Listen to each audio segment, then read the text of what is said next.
તો જોઈ લો ભાઈ મિત્રો, નમસ્કાર. વિડીયોમાં તમારું સ્વાગત છે. મિત્રો તમને ખબર છે કે અંબાણી પરિવારના અનંતના લગ્ન છે અને રાજભા ગઢવીની એન્ટ્રી. જો રાજભા ગઢવી જ્યારે અહીંયા ગયા તે રાજભા ગઢવીના પણ મગજ બંધ થઈ ગયો.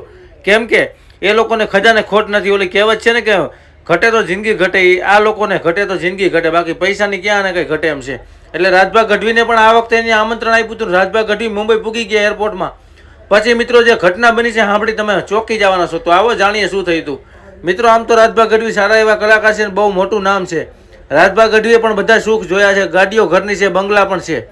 પરંતુ રાજભા ગઢવીને જ્યારે અંબાણી પરિવારના બંગલેથી આમંત્રણ આવ્યું અને ત્યારે અંબાણી પરિવારના બંગલે જ્યારે રાજભા ગઢવી પહોંચી ગયા ત્યારે રાજભાના હોશ ઉડી ગયા. કેમ કે અંબાણી પરિવારે એટલી બધી કરોડો રૂપિયાની ગાડીઓ રાખી હતી રાજભાને તેડવા માટે. ત્યારે રાજભાને એમ થઈ ગયું કે મારા માટે કેટલું માન છે. સાથે કીર્તિદાન ગઢવી પણ હતા મિત્રો. ત્યારે કીર્તિદાન ગઢવી અને રાજભા ગઢવી જે છે એ બે મોજ કરી, ભજન ગાયા, છફાકરા ગાયા. અને મોટી વાત તો એ છે કે જુઓ તમે ગાડીઓ કમાન્ડો જુઓ મિત્રો, આવું કોઈ માણસને નહીં હોય. કેમ કે એશિયાનો સૌથી મોટો અમીર મુકેશ અંબાણી છે, રૂપિયાવાળો, અને એના દીકરાના લગ્ન હોય તો ઘટે તો ભાઈ જિંદગી જ ઘટે હો, કાંઈ ઘટે નહીં. જુઓ તમે ધબ ધબાટી બોલે, રૂપિયા જો પાણીની જેમ વાપરશે. 5,000 કરોડ રૂપિયાનો ખર્ચો કરવો એટલે આ લોકોને માટે કાંઈ નહીં ભાઈ. વિડીયો શેર કરી દેજો, સારો લાગ્યો હોય તો. જય માતાજી, જય દ્વારકાધીશ.